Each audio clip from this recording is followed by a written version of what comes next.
माननीय सदस्यगण, मैं 18वें लोकसभा के सभी नवनिर्वाचित सदस्यों को बहुत बहुत बधाई और शुभकामनाएं देती हूँ। சபை உறுப்பினர்களே, புதிதாக லோக்சபைக்கு தேர்ந்தெடுக்கப்பட்டிருக்கின்ற அனைத்து உறுப்பினர்களுக்கும் என் வாழ்த்துக்களை தெரிவித்துக் கொள்கிறேன். देश सेवा और जन सेवा का ये सौभाग्य बहुत कम लोगों को मिलता है. தேச சேவைக்கும் மக்கள் சேவைக்கும் இதை போன்ற ஒரு வாய்ப்பு மிக சிலருக்கே கிடைக்கிறது. देशवासियों की आकांक्षाओं की पूर्ति का माध्यम बनेंगे.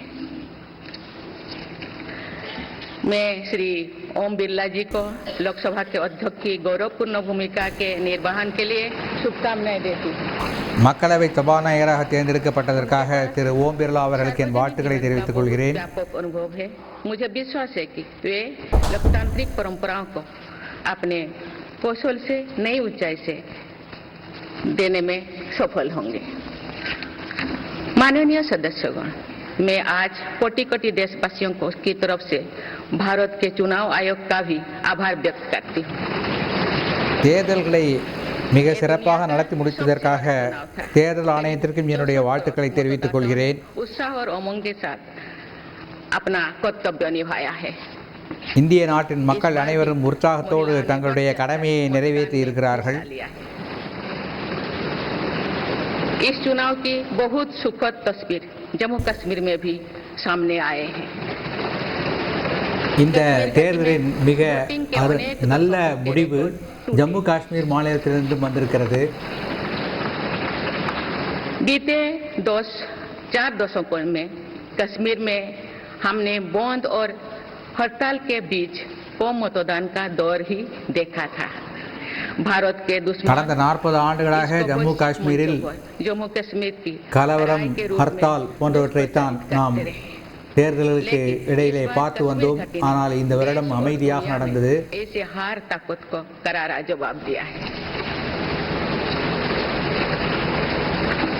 पहली बार इस लोकसभा चुनाव में घर पर जाकर भी मतदान कराया गया है.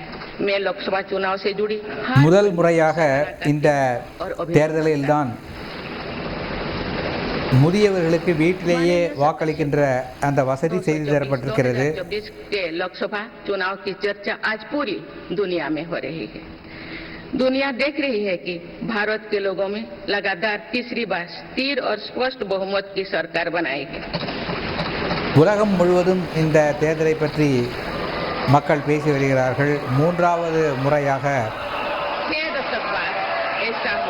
பெரும்பான்மையோடு ஒரு அரசை மீண்டும் ஆட்சிக்கு அமைக்க மக்கள் வாக்களித்திருக்கிறார்கள்.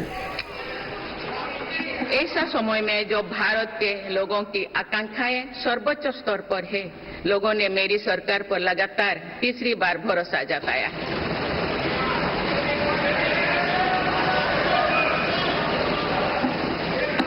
भारत के लोगों को ये पूर्ण विश्वास है कि उनकी आकांक्षाएं सिर्फ मेरी सरकार ही पूरा कर सकती है. பாரத மக்களுக்கு என்னுடைய அரசு மட்டுமே அவர்களுடைய ஆசைகளை பூர்த்தி செய்யும் என்ற எண்ணம் இருந்திருக்கிறது.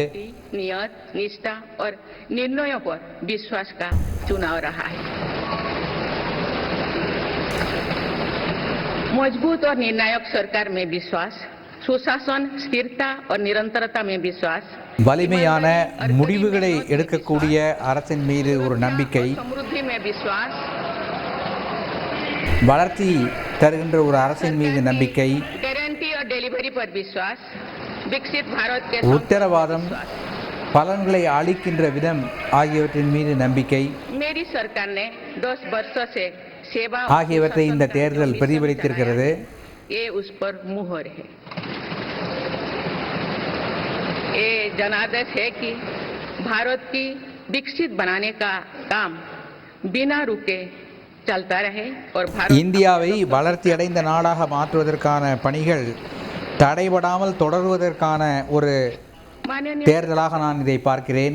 18वीं लोकसभा कई मायनों में एक ऐतिहासिक लोकसभा है. ये लोकसभा अमृत काल के शुरुआती वर्षों में गठित हुई है. 18வது லோக்சபை ஒரு வரலாற்று சிறப்புமிக்க தருணத்திலே கூடியிருக்கிறது. साक्षी बनेगी. அமிர்த காலத்தின் தொடக்க 5 ஆண்டுகளை இது मुझे विश्वास குறிக்கிறது. है कि इस लोकसभा में जन कल्याण के फसलों का नवीन अध्याय लिखा जाएगा। மக்கள் நல பணிகளின் ஒரு புதிய அத்தியாயம் இந்த पेश மக்களவையால் எழுதப்படும் என்ற நம்பிக்கை எனக்கு இருக்கிறது. ये बजट सरकार की दूरगामी नीतियों और फ्यूचरिस्टिक विजन का एक प्रभावी दस्तावेज होगा। इस बजट में बड़े आर्थिक और सामाजिक निर्णयों के साथ ही अनेक ऐतिहासिक कदम भी देखने को मिलेंगे। भारत இதில் के विकास की வரவு செலவு திட்டமும் पूरा करने के लिए சமர்ப்பிக்கப்படும். இது இந்திய வரலாற்றை சரியான பாதையில் நடத்தி செல்லும் ஒரு ஆவணமாக இருக்கும். मेरी सरकार का मत है कि दुनिया भर में निवेशकों को आकर्षित करने के लिए राज्यों में स्वस्थ स्पर्धा हो। यही कॉम्पिटिटिव कोऑपरेटिव फेडरलिज्म की सच्ची स्पिरिट है। राज्यों के विकास ஒத்துழைப்போடு கூடிய கூட்டாட்சி என்பதுதான் என்னுடைய அரசின் நோக்கம். आगे बढ़ते रहेंगे। இதனால் உலக நாடுகளிலிருந்து முதலீடுகளை ஈர்க்க முடியும். परफॉर्म और ट्रांसफॉर्म के संकल्प ने आज भारत को दुनिया की सबसे तेजी से बढ़ने वाली अर्थव्यवस्था बना दिया है। தங்களுடைய வெளிப்படையான நடவடிக்கைகள் மூலம் பாரதத்தை साल में भारत 11वें வேகமாக வளருகின்ற ஒரு நிதி 5वें नंबर पर पहुंचा। அரசாக என்னுடைய அரசு மாற்றியிருக்கிறது. साल 2021 से लेकर साल 2024 के बीच भारत में औसतन 8% की रफ्तार से विकास किया है और ये ग्रोथ सामान्य समय में नहीं हुई है। बीती वर्षों में हमने 100 साल की सबसे बड़ी आपात देखी है। वैश्विक महामारी के कालखंड और विश्व के अलग अलग कोने में चल रही संघर्षों के बावजूद भारत ने ये विकास दर हासिल की है। கொரோனா உலக பெருந்தொற்று காலத்திலும் உலகின் பல்வேறு பகுதிகளில் நடந்து வரும் போர் சூழல் காலத்திலும் राष्ट्रहित में के लिए பாரதம் किए गए வளர்ச்சி பாதையில் சென்று கொண்டிருக்கிறதை நாம் பார்க்கிறோம். भारत अकेले ही दुनिया की ग्रोथ में 15% का योगदान दे रही है। பாரதம் தனியாக உலகின் 15% வளர்ச்சியை विश्व की பங்களித்துக் கொண்டிருக்கிறது. इकोनॉमी बनाने में जुटी हुई है। इस लक्ष्य की प्राप्ति विकसित भारत की नींव को भी मजबूत करने में के काम करेगी। माननीय सदस्यगण, मेरी सरकार अर्थव्यवस्था के तीनों स्तंभों मैन्युफैक्चरिंग, सर्विसेज और एग्रीकल्चर को बराबर महत्व दे रही है। என்னுடைய அரசு और ease of doing business services, पैमाने पर निवेश और சேவைகள் துறை, बढ़ रही है। விவசாயம், தொழிற்துறை மூன்றிலும் கவனம் செலுத்துகிறது. सनराइज सेक्टर्स को भी मिशन मोड पर बढ़ावा दिया जा रहा है। चाहे सेमीकंडक्टर हो या सोलर हो, चाहे इलेक्ट्रिक व्हीकल हो या इलेक्ट्रॉनिक्स गुड्स हो, चाहे ग्रीन हाइड्रोजन हो या बैटरीज हो, चाहे एयरक्राफ्ट कैरियर्स हो या फाइटर जेट्स हो, भारत इन सब सेक्टर्स में अपना विस्तार कर रहा है। மின்சக்தி துறையாகட்டும், சூரிய மின்சக்தியாகட்டும், கிரீன் ஹைட்ரஜன் ஆகட்டும், எல்லா துறையிலும் சமமான ஒரு கருத்து செலுத்தி பாரதம் வளர்ந்து வருகிறது. सरकार सर्विस सेक्टर को भी मजबूत करने में जुटे हैं। आज என்னுடைய அரசு உணவுப் பொருட்கள் துறையிலும் சரியான கவனம் செலுத்துகிறது. हर सेक्टर में भारत लीडर बन रहा है और इससे बड़ी संख्या में रोजगार और स्वरोजगार के नए मौके बन रहे हैं। माननीय வேலைவாய்ப்பு துறையிலும் சுய வேலைவாய்ப்பு துறையிலும் அதீத வளர்ச்சியை என்னுடைய அரசு காண்பித்திருக்கிறது. दिया गया है। गांव में कृषि आधारित उद्योगों, डेयरी और फिशरीज आधारित उद्योगों का विस्तार किया जा रहा है। इसमें भी सहकारिता को கிராமங்களில் प्राथमिकता விவசாயத்தை அடிப்படையாக கொண்ட தொழில்கள், மீன் வளர்ப்பு FPO அடிப்படையாக கொண்ட மீனவர்களுக்கான தொழில்கள் ஆகியவற்றை வளர்ப்பதில் கவனம் செலுத்தப்படும். छोटे किसानों की बड़ी समस्या भंडारण से जुड़े होती है। इसलिए मेरी सरकार ने सहकारिता क्षेत्र में दुनिया की सबसे बड़ी भंडारण योजना पर काम शुरू कर चुकी है। किसान अपने छोटे खर्चे पूरे करने के लिए इसके लिए पीएम किसान सम्मान निधि के तहत उन्हें 3,20,000 करोड़ रुपये से ज्यादा राशि दे सके। விவசாயிகள் தங்களுடைய பணிகளை செவ்வன நடத்த அவர்களுக்கு பிரதம மந்திரியின் கிசான் சம்மான் நிதி 3 கோடி ரூபாய்க்கு மேலாக வழங்கப்படுகிறது. एमएसपी में भी रिकॉर्ड वृद्धि की है। माननीय सदस्यगण, आज का भारत अपनी वर्तमान जरूरतों को ध्यान में रखते हुए अपनी कृषि व्यवस्था में बदलाव कर रहा है। हम ज्यादा से ज्यादा आत्मनिर्भर हो और ज्यादा से ज्यादा निर्यात से किसानों की आमदनी बढ़े, इस सोच के साथ नीतियां बनाई गई है, निर्णय लिए गए हैं। जैसे भारत दलहन और तिलहन में दूसरे देशों पर निर्भरता कम करने के लिए देश के किसानों को हर संभव मदद दे रहे हैं। ग्लोबल मार्केट में इस तरह के फूड प्रोडक्ट की डिमांड ज्यादा है। வெளிநாடுகளை சார்ந்திருக்கும் தன்மையை குறைப்பதற்காக விவசாயிகளுக்கு தேவையான அனைத்து உதவிகளையும் என்னுடைய அரசு செய்கிறது. दुनिया में डिमांड तेजी से बढ़ रही है। भारत के किसानों के पास इस डिमांड को पूरा करने के पूरा भरपूर क्षमता है। इसलिए सरकार प्राकृतिक खेती और इससे जुड़ी उत्पादों की सप्लाई चेन को सशक्त कर रही है। ऐसे प्रयासों से விவசாயத்திற்கு தேவையான பொருட்கள் எதற்கும் குறைவு வரக்கூடாது என்பதற்காக இயற்கை விவசாயம், இயற்கை உரங்கள் துறையில் விவசாயிகளுக்கு அனைத்து உதவிகளையும் என்னுடைய அரசு செய்கிறது. माननीय सदस्यगण, आज का भारत दुनिया की चुनौतियां बढ़ाने के लिए नहीं बल्कि दुनिया को समाधान देने के लिए माना जाता है। இன்றைய பாரதம் உலகின் பிரச்சனைகளை அதிகரிப்பதற்காக அல்ல, பிரச்சனைகளுக்கான தீர்வுகளை தருவதற்கான திசையில் பணியாற்றி கொண்டிருக்கிறது. जलवायु परिवर्तन से लेकर खाद्य सुरक्षा तक, पोषण से लेकर सस्टेनेबल एग्रीकल्चर तक हम अनेक समाधान दे। காலநிலை மாற்றம் முதற்கொண்டு உலகத்தின் வெப்பநிலை அதிகரிப்பு வரை दुनिया के कोने-कोने में हो, உணவுப் பொருட்கள் உற்பத்தியிலிருந்து ஓசோன் படலம் பாதிப்பை நிவர்த்தி செய்யும் வரை அனைத்து துறையிலும் என்னுடைய அரசு கவனம் செலுத்துகிறது. आपने देखा है हाल ही में पूरी दुनिया ने अंतर्राष्ट्रीय योग दिवस भी मनाया है। நம் நாட்டின் பெருமைகளை உலகம் முழுவதும் கொண்டு செல்வதிலும் என்னுடைய அரசு கவனம் செலுத்துகிறது. அண்மையிலே உலகம் முழுவதும் யோகா தினம் கொண்டாடப்பட்டதை நீங்கள் அறிவீர்கள். निर्माण में मदद कर रही है। मेरी सरकार ने रिन्यूएबल एनर्जी क्षमता भी कई गुना बढ़ाई है। हम जलवायु से जुड़े लक्ष्यों को निर्धारित समय से पहले प्राप्त करने की दिशा दिखा रहा है। नेट जीरो के लिए மாற்று எரிசக்தி துறையில் என்னுடைய அரசு கவனம் செலுத்துகிறது.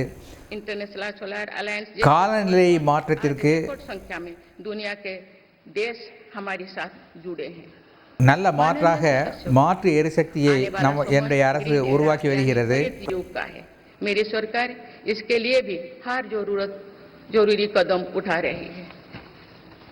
हम खरीद उद्योगों पर निवेश बढ़ा रहे हैं जिससे ग्रीन जॉब्स भी बढ़े हैं। ग्रीन एनर्जी हो या फिर ग्रीन मोबिलिटी, हर मोर्चे पर हम ஏழை மக்களுக்கு வேலை வாய்ப்பு வழங்குவதற்கான அத்தனை பணிகளையும் என்னுடைய அரசு செய்கிறது.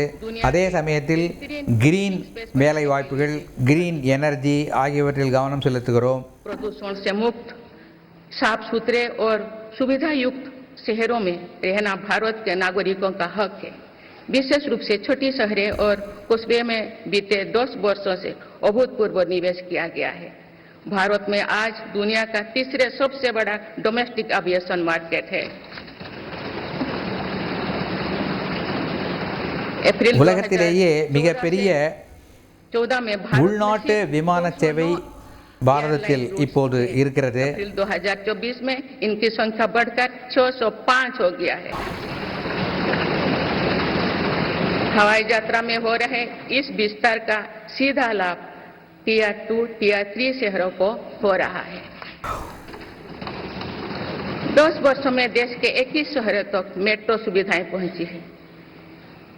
वंदे मेट्रो जैसे कई योजनाएं पर काम चल रही है। भारत का पब्लिक ट्रांसपोर्ट दुनिया में बेहतरीन हो।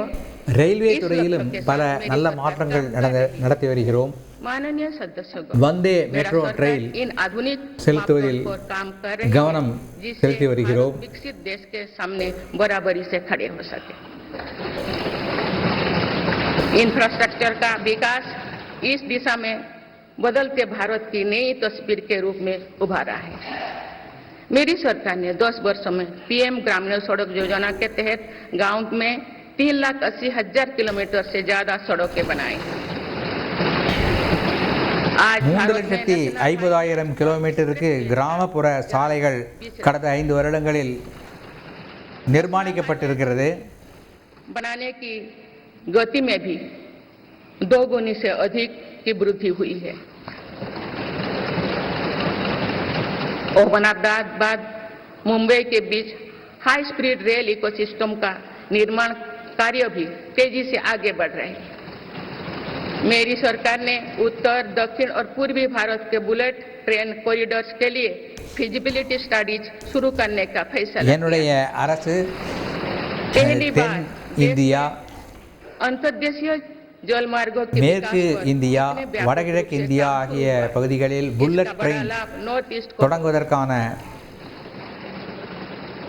ஆய்வுகளை मेरी सरकार ने மேற்கொண்டிருக்கிறது. नॉर्थ ईस्ट के विकास के लिए 10 वर्षों में आवंटन में 4 गुना से अधिक की वृद्धि की है।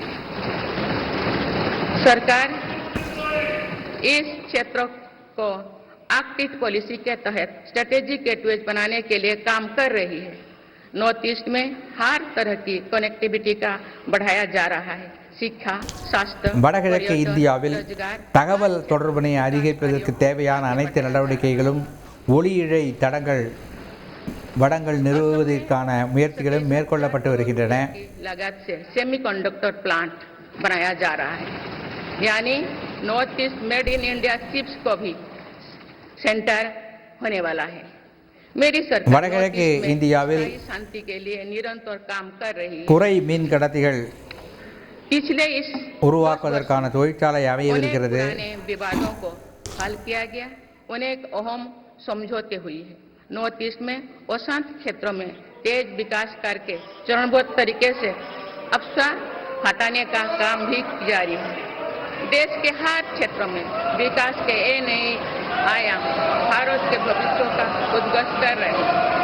माननीय सदस्य, वुमेन लेड डेवलपमेंट के लिए समर्पित मेरी सरकार ने महिला सशक्तिकरण के एक नई युग की शुरुआत की है। என்னுடைய அரசு பெண்களுக்கு அதிகாரம் அளிக்கும் வகையில் பெண்களுக்கான இடஒதுக்கீட்டு மசோதாவை கொண்டு வந்து நிறைவேற்றியிருக்கிறது. उनके पास नारी शक्ति बंधन अधिनियम की ताकत है। सरकार की योजनाओं की वजह से पिछले 1 दशक में महिलाओं का आर्थिक सामर्थ्य बढ़ा है। आप जानते हैं कि बीते 10 वर्षों में बने 4 करोड़ पीएम आवास में से ज्यादातर महिलाओं के नाम ही आवंटित हुई है। आप तीसरी कार्यकाल के शुरुआत में ही सरकार ने 3 करोड़ नए घर बनाने की स्वीकृति दे दी है। इनमें से भी अधिकतर घर महिलाओं के नाम पर ही आवंटित होंगे। இந்த 3வது ஆட்சி காலம் தொடங்கும் போது 3 லட்சம் புதிய வீடுகள் கட்டுவதற்கான திட்டத்தை தொடங்கியிருக்கிறது. அதிலும் அதிகப்படியான எண்ணிக்கை பெண்களின் பெயரிலேயே பதிவு செய்யப்படும் என்பதை தெரிவித்திருக்கிறது. इसके लिए सेल्फ हेल्प ग्रुप्स को आर्थिक मदद भी बढ़ाई जा रही है। सरकार का प्रयास है कि महिलाओं का कौशल बढ़े, कमाई के साधन बढ़े और उनका सम्मान भी बढ़े। नमो ड्रोन दीदी योजना इस लक्ष्य की पूर्ति में सहायक बन रही है। इस योजना के तहत हजारों सेल्फ हेल्प ग्रुप्स की महिलाओं को ड्रोन दिए जा रहे हैं। ड्रोन पायलट बनने की ट्रेनिंग भी दी जा रही है। நமோ ட்ரோன் திட்டத்தின் கீழ் பெண்களுக்கு ட்ரோன் செலுத்துவதற்கான பயிற்சி அளிக்கப்படுகிறது. அவர்கள் ड्रोन पायलट ஆகலாம். सेल्फ हेल्प ग्रुप्स की 30,000 महिलाओं को कृषि सखी के रूप में प्रमाण पत्र दिए गए हैं। कृषि सखियों को आधुनिक 30,000 பெண்களுக்கு टेक्निक में प्रशिक्षण किया जा रहा है, விவசாய சக்தி என்ற பெயரில் किसानों की मदद कर सके। சான்றிதழ்கள் வழங்கப்பட்டிருக்கின்றன. ட்ரோன்கள் மூலம் விவசாய தொழிலுக்கு உதவி செய்வதற்கான பயிற்சி அளிக்கப்பட்டிருக்கிறது. माननीय सदस्यगण, मेरी सरकार का ये भी प्रयास है कि महिलाएं अधिक से अधिक बचत कर सके। बैंक खातों में जमा राशि पर बेटियों को ज्यादा ब्याज देने वाला सुकन्या समृद्धि योजना की लोकप्रियता से हम परिचित। வங்கிகளில் பெண்கள் அதிகப்படியான சேமிப்பை சேர்க்க வேண்டும் என்பதற்கான राशन और सस्ते गैस திட்டங்களும் தொடங்கப்பட்டிருக்கின்றன. को बहुत लाभ हो रहा है। अब मेरी सरकार बिजली का बिल जीरो करने और बिजली बेचकर कमाई करने की योजना भी लाई है। पीएम सूर्यघर मुफ्त बिजली योजना के तहत घर की छत पर सोलर पैनल மின்சார பில் எண்ணிக்கையை इसके लिए பூஜ்ஜியம் ஆக்குவதற்காக சூரிய 1000 रुपया பிரதம மந்திரியின் சூரிய மின்சக்தி திட்டத்தை என்னுடைய அரசு தொடங்கியிருக்கிறது. 1 करोड़ से ज्यादा परिवार इन योजना में रजिस्टर कर चुके हैं। இந்த திட்டத்தின் கீழ் 1 கோடிக்கும் மேலான குடும்பங்கள் ஏற்கனவே பதிவு செய்திருக்கிறார்கள். जीरो हो गया है। माननीय सदस्यगण, विकसित भारत का निर्माण तभी संभव है जब देश के गरीब, युवा, नारी शक्ति और किसान सशक्त होंगे। इसलिए मेरी सरकार की योजनाओं में सर्वोच्च प्राथमिकता इन्हीं 4 स्तंभों को दी जा रही है। हमारी कोशिश इन तो हर सरकारी योजना का लाभ पहुंचाने की है और यही सैचुरेशन को की अप्रोच भी है। जो भारत इस इच्छा शक्ति के साथ काम कर रही है कि सरकारी योजना से एक भी व्यक्ति छूटे नहीं, तो इसका लाभ सभी को होता है। सरकार की योजनाओं एवं सैचुरेशन अप्रोच के कारण ही 10 वर्षों में 25 करोड़ भारतीय गरीबी से बाहर निकले हैं। इसमें अनुसूचित जाति, अनुसूचित जनजाति, पिछले वर्ग, हर समाज, हर क्षेत्र के परिवार है। 10 वर्षों में लास्ट माइल डिलीवरी पर फोकस ने इन वर्गों का जीवन बदल दिया है। தலித்துகள், विशेषकर आदिवासी ஏழைகள், समाज में ये बदलाव சமூகத்தின் கீழ்த்தட்டுகளில் வசிக்கும் மக்களுக்கு பல்வேறு விதமான நலத்திட்டங்களை அறிவித்ததால் இந்த மக்கள் जनजातीय समूह के उत्थान का வளமான வாழ்க்கை வாழ்ந்து வருகிறார்கள். सरकार पीएम सूरज पटल के माध्यम से वंचित वर्गों तक आजीविका के अवसरों को पहुंचाने के लिए सुलभ ऋण भी उपलब्ध करा रही है।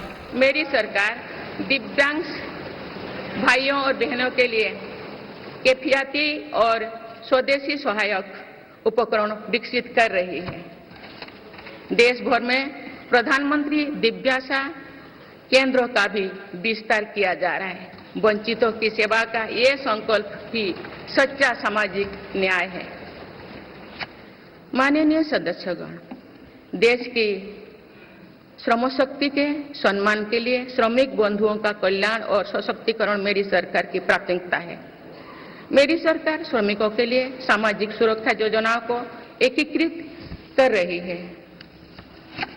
डिजिटल इंडिया तथा डाकघरों के नेटवर्क का उपयोग करके दुर्घटना और जीवन बीमा के कवरेज को बढ़ाने का काम हो रहा है। டிஜிட்டல் இந்தியா स्वनिधि का போன்ற विस्तार திட்டங்களை किया வளப்படுத்தி जाएगा और ग्रामीणों और सेमी अर्बन क्षेत्रों விபத்து காப்பீடு மற்றும் பிற காப்பீடுகள் தொகை மக்களுக்கு நேரடியாக விரைவாக செல்வதற்கான முயற்சிகள் எனது அரசால் மேற்கொள்ளப்பட்டிருக்கிறது. माननीय सदस्यगण, बाबा साहेब डॉक्टर भीमराव अंबेडकर का मानना था कि किसी भी समाज की प्रगति समाज के निचले तबके की प्रगति पर निर्भर करती है।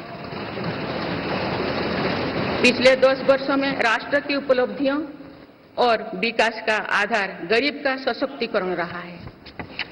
मेरी सरकार ने पहली बार ஒரு சமுதாயத்தின் கீழ்த்தட்டு மக்களுக்கு அரசின் நன்மைகள் சென்றடைய வேண்டும், அப்போதுதான் அந்த நாடு வளம் பெறும் என்று कोरोना के பாபா சாஹேப் அம்பேத்கர் அவர்கள் கூறியுள்ளார்கள். அதன்படி கடந்த 10 ஆண்டுகளில் கீழ்த்தட்டு மக்களுக்கு நன்மைகள் செல்லும்படி எங்களுடைய திட்டங்கள் இருந்திருக்கின்றன. इस योजना का लाभ उन परिवारों को भी मिल रहा है जो गरीबी से बाहर निकले हैं, ताकि उनके कदम वापस पीछे ना जाए। நாங்கள் எடுக்கின்ற இந்த நடவடிக்கைகள் ஏழ்மை நிலையிலிருந்து வெளியே வந்திருக்கின்ற மக்களுக்கும் கிடைக்கிறது. ஏனென்றால் இவர்கள் வறுமை காரணமாக மீண்டும் ஏழைகளாகிவிடக்கூடாது என்பதற்காக இந்த நடவடிக்கையை நாங்கள் மேற்கொண்டிருக்கிறோம். ये प्रयास हमें आश्वस्त करते हैं कि देश आज महात्मा गांधी के आदर्शों का सच्चे अर्थों में अनुसरण कर रहा है। मेरी सरकार 55 करोड़ लाभार्थियों को आयुष्मान भारत योजना के तहत என்னுடைய அரசு 55 கோடி பயனாளர்களுக்கு ஆயுஷ்மான் பாரத் திட்டத்தை அளித்திருக்கிறது. 25,000 जन औषधि केंद्रों को खोलने का काम भी तेजी से चल रहा है। आप इस क्षेत्र में सरकार एक और निर्णय लेने जा रही है। आप आयुष्मान भारत योजना के तहत मुफ्त इलाज का लाभ 70 वर्षों से अधिक उम्र के सभी बुजुर्गों को भी मिलेगा। ஆயுஷ்மான் பாரத் திட்டத்தின் கீழ் 70 வயதுக்கு மேலான முதியவர்களுக்கு இலவச மருத்துவ சிகிச்சை தருவதற்கான திட்டமும் இருக்கிறது. के कारण लोकतंत्र की मूल भावना का बहुत अहित हुआ है। इसका प्रभाव संसदीय प्राणी पर भी पड़ता है और देश की विकास यात्रा पर भी पड़ता है। देश में कई दशकों तक अस्थिर सरकार के दौर में कई सरकारें चाहते हुए भी ना रिफॉर्म कर पाए और ना ही आवश्यक निर्णय ले पाए। भारत की जनता ने निर्णायक बनकर इस स्थिति को बदला है। बीते 10 वर्षों में ऐसे अनेक रिफॉर्म्स हुई है जिनका बहुत लाभ देश को आज मिल रहा है।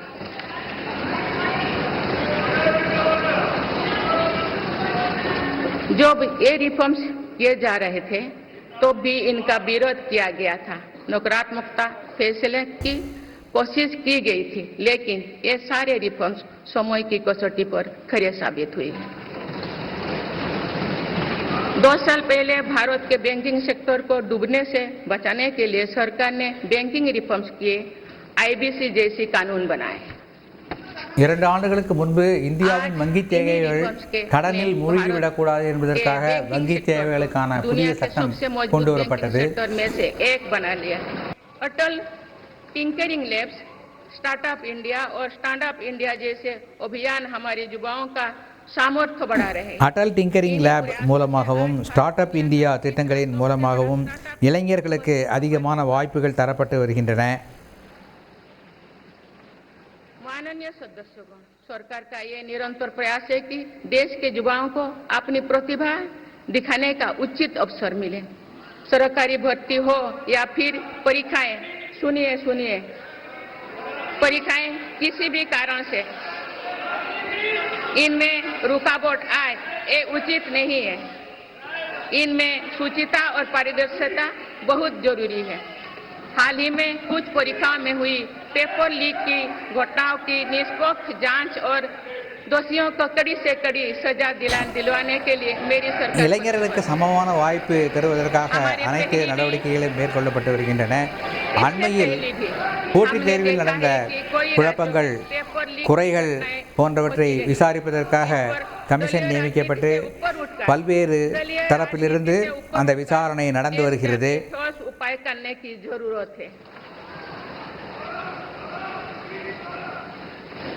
संसद ने भी परीक्षा में होने वाली गड़बड़ियों के विरुद्ध एक सख्त कानून बनाया है। मेरी सरकार परीक्षाओं से जुड़ी संस्थाओं, उनके कामकाज के तरीके, परीक्षा प्रक्रिया सभी में बड़ी सुधार करने की दिशा में काम कर रही है।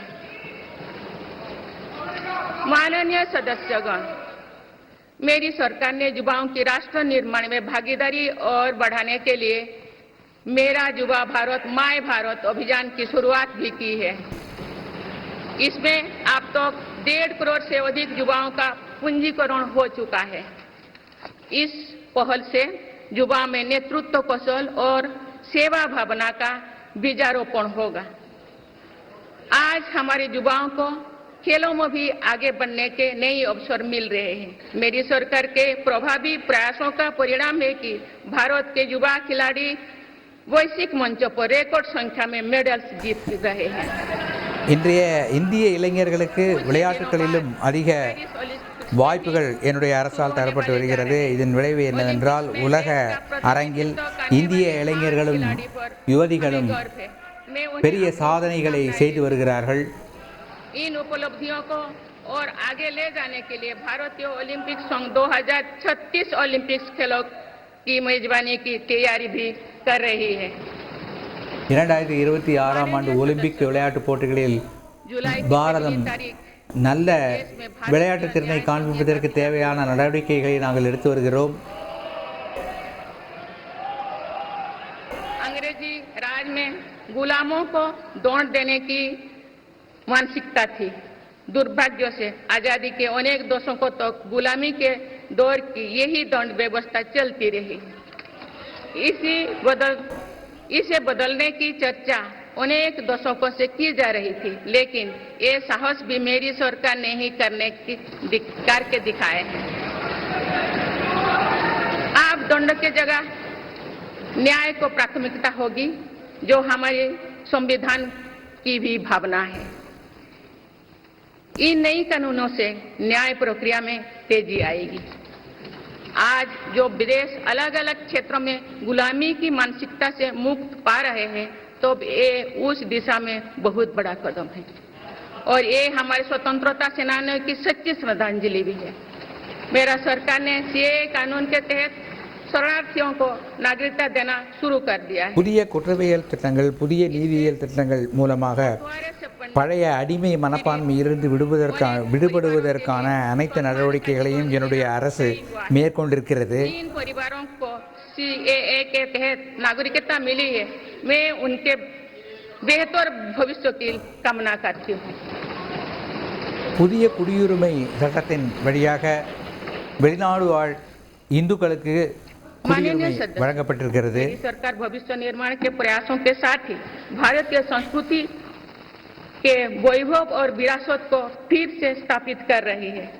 हाल में नालंदा यूनिवर्सिटी के भव्य कैंपस के रूप में வளர்ச்சி பாதையில் நாட்டை அழைத்துச் செல்லும் அதே சமயத்தில் பாரதத்தின் பழம்பெருமையை உலகம் முழுவதும் நிலைநாட்டுவதற்கான நடவடிக்கைகளையும் எனது அரசு மேற்கொண்டு வருகிறது. அண்மையில் நாலந்தாவில் அந்த பல்கலைக்கழகத்தை தொடங்குவதன் மூலம் பழைய பாரம்பரியத்தை நாங்கள் மீண்டும் உயிர்ப்பித்திருக்கிறோம். मेरी सरकार का ये प्रयास है कि भावी पीढ़ियों को हजारों वर्षों की हमारी विरासत प्रेरणा देती है। इसलिए पूरे देश में तीर्थस्थलों को आस्था और आध्यात्म के केंद्र को सजाया संवारा जा रहा है। माननीय सदस्यगण, मेरी सरकार विकास के साथ ही विरासत पर भी उतना ही गर्व करते हुए काम कर रही है। विरासत पर गर्व का ये संकल्प आज अनुसूचित जाति, अनुसूचित जनजाति, वंचित वर्ग और सर्व समाज के गौरव का प्रतीक बन रहा है। मेरी सरकार ने भगवान बिरसा मुंडा के जन्म दिवस को जनजातीय गौरव दिवस के रूप में என்னுடைய அரசு பகவான் பிர்சா முண்டா அவர்களின் பிறந்த நாளை ஜனதா ஜாத்திய திவஸ் என்ற பெயரில் கொண்டாடி வருகிறது. धूमधाम से मनाया जाएगा। देश रानी दुर्गावती की 500वीं जयंती को भी व्यापक स्तर पर मना रहा है। ராணி துர்காவதியின் 500வது நினைவு விழாவையும் நாடு கொண்டாடி வருகிறது. 300वीं जयंती का साल भर चलने वाला महोत्सव भी शुरू किया गया है।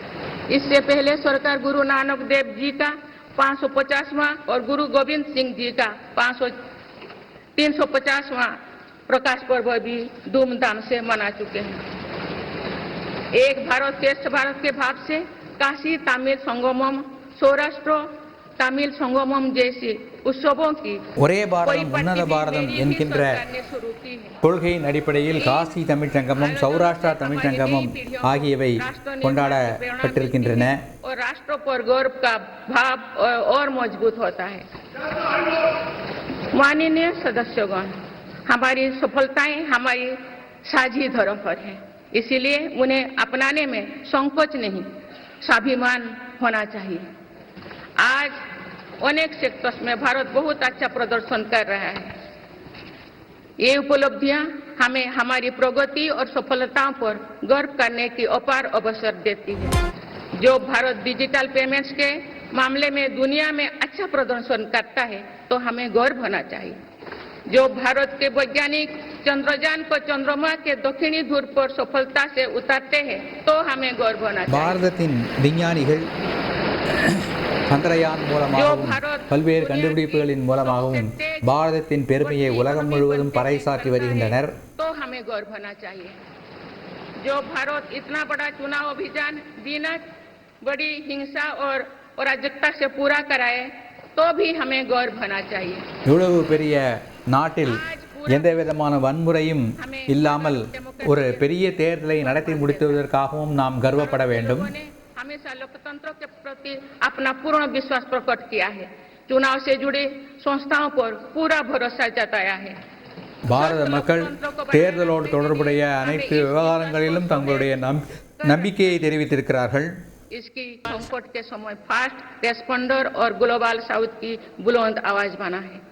कोरोना का महासंकट हो, भूकंप जैसी कोई त्रासदी हो या फिर युद्धों की स्थितियां, भारत भावना मानवता को बचाने में आगे रहा है।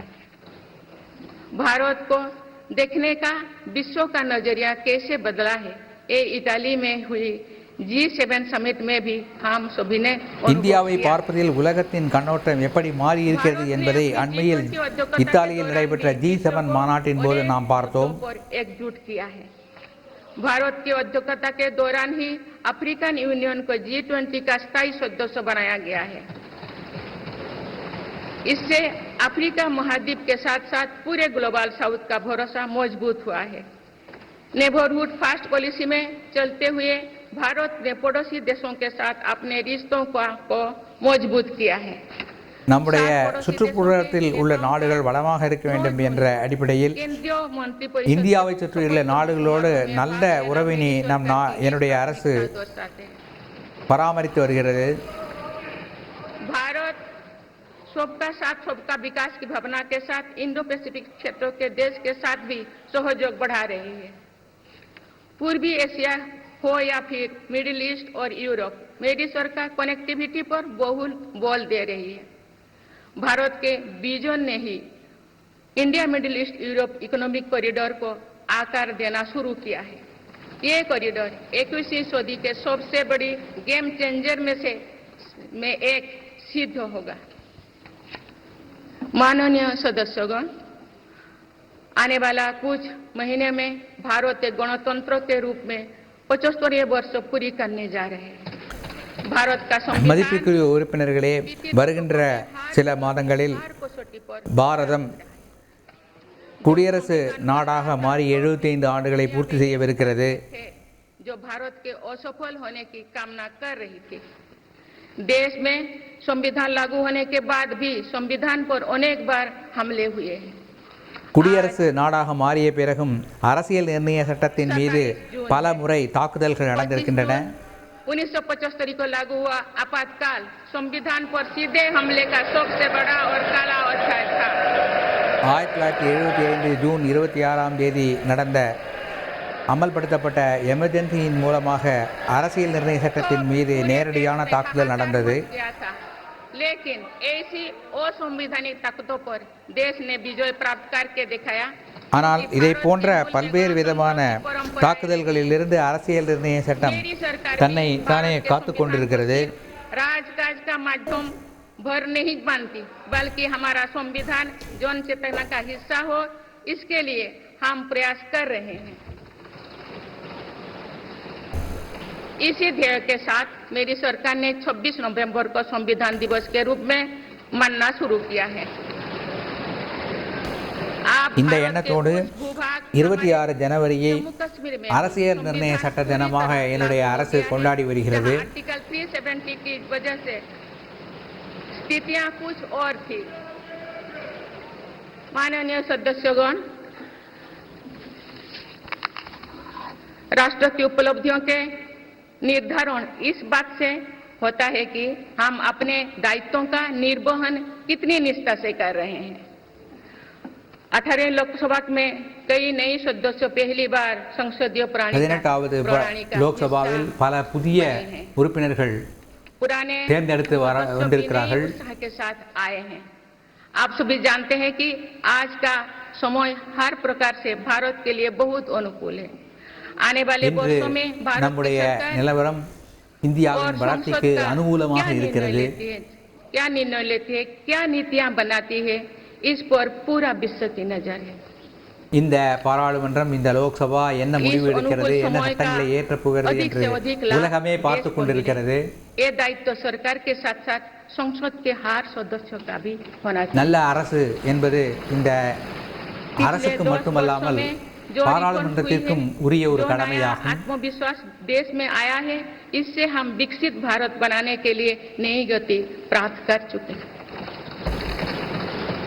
हम सभी को ये हमेशा ध्यान रखना है कि विकसित भारत का निर्माण देश के हर नागरिक की आकांक्षा है, संकल्प भी है. इस संकल्प की सिद्धि में अवरोध पैदा ना हो, ये हम सभी का दायित्व है. भी நாம் அனைவரும் நினைவில் வைத்துக் கொள்ள வேண்டியது என்னவென்றால் வளர்ச்சியடைந்த பாரதத்தை உருவாக்குதல், இந்த நாட்டு மக்களின் ஆசைகளை பூர்த்தி செய்தல் என்பது நம் அனைவரின் கடமை. जब संसद सुचारू रूप से चलती है, जब यहाँ स्वस्थ चर्चा परिचर्चा होती है, जब दुर्गमी निर्णय होते हैं, तब लोगों का विश्वास सिर्फ सरकारी नहीं. இந்த அவையில் வாத விவாதங்கள் சரியாக நடக்கும்போது, சரியான சட்டங்கள் நிறைவேற்றப்படும் போது மக்களின் ஆசைகள் மிக எளிதில் நிறைவேறும். सदुपयोग होगा, जनहित को प्राथमिकता मिलेगा. அந்த சமயத்தில் மக்கள் நலன் முக்கியத்துவம் பெறும். वेदों में हमारे ऋषियों ने हमें कुछ नीति बाणी दिए हैं, जैसे कि समान मंत्र हो, समिति ही समानी की प्रेरणा दी है. अर्थात हम एक समान विचार और लक्ष्य लेकर एक साथ काम करें. நாம் அனைவரும் ஒன்றாக சிந்தித்து ஒன்று போல मूल भावना है. செயல்பட்டு வளர்ச்சியை அடைய முடியும் என்று நம்முடைய வேதங்கள் சொல்லியிருக்கின்றன. नंबर की इकोनॉमी बनेगा तो देश की इस सफलता में आपकी भी सहभागिता होगी. மூன்றாவது உலக பொருளாதார நாடாக இந்தியா மாற வேண்டும், வளர்ச்சியடைய வேண்டும் என்றால் அதற்கு உங்களுடைய பங்களிப்பும் மிக முக்கியம். तो इस पीढ़ी को भी श्रेय मिलेगा. आज हमारे युवा में जो सामर्थ्य है, आज हमारे संकल्प में जो निष्ठा है, हमारी जो असंभव सी लगने वाली उपलब्धियां है, ये इस बात का प्रमाण है कि आने वाला दौर भारत का दौर है. வருங்காலம் பாரதத்தின் காலமாக இருக்கும். भारत की सदी है और इसका प्रभाव आने वाली 1000 वर्ष तक रहेगा. இதனுடைய தாக்கம் வருகின்ற அடுத்த 1000 ஆண்டுகளுக்கு இருக்கும். मिलकर पूर्ण कर्तव्य निष्ठा के साथ राष्ट्रीय संकल्पों की सिद्धि में जुट जाएं, विकसित भारत बनाएं. आप सभी को வளர்ச்சியடைந்த பாரதத்தை உருவாக்குவதற்கான அனைத்து செயல்பாடுகளையும் நீங்கள் செய்ய வேண்டும் என்று கேட்டுக்கொண்டு விடைபெறுகிறேன். வணக்கம்.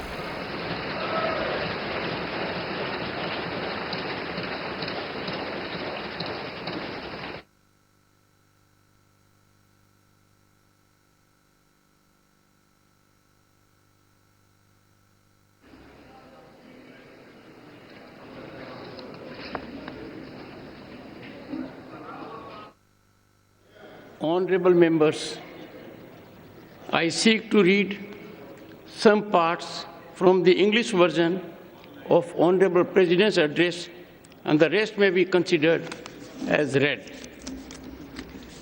Honorable members, I extend my heartiest congratulations and best wishes to all the newly elected members of the 18th Lok Sabha.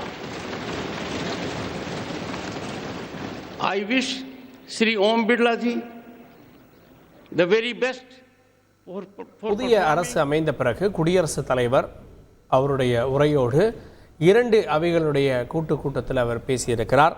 இந்த அரசு எதை நோக்கி பயணிக்கப் போகிறது என்பதை தனது அரசு அப்படின்ற பார்வையில் அவர் இந்த அரசினுடைய எதிர்கால திட்டங்களை விளக்கினார். வினாத்தாள் கசிவு விவகாரத்தில் கடும் நடவடிக்கை எடுக்க வேண்டும், கடும் நடவடிக்கை எடுக்கப்படும், அரசியலை கடந்து இதை நம்ம எதிர்க்கணும் அப்படின்ற செய்திகளையும் அவர் பதிவு செய்தார். அதே போல் பேரிடர்களை நிர்வகிப்பதில் மனித குலத்தை காக்கக்கூடிய இடத்துல இந்தியா முன்னேறி இருக்கிறது. உலகின் 5வது பெரிய பொருளாதாரம். விவசாயிகளுக்கான 3.2 லட்சம் கோடி ரூபாய் உதவித்தொகை, 21 நகரங்களில் மெட்ரோ, பெண்களை லட்சாதிபதியாக்கக்கூடிய திட்டம் அப்படின்னு குடியரசுத் தலைவர் இந்த அரசினுடைய பல திட்டங்களை, பல கொள்கைகளை பட்டியலிட்டதை முக்கிய செய்தியாக பார்த்தோம்.